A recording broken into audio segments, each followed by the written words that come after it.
தன்னை மறந்து மண்ணில் விழுந்து இளமை மலரின் மீது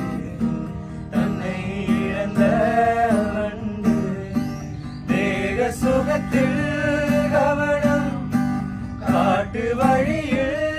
பயணம் கங்கை நதிக்கு மண்ணில் அலையா இளமையெனும் பூங்காற்று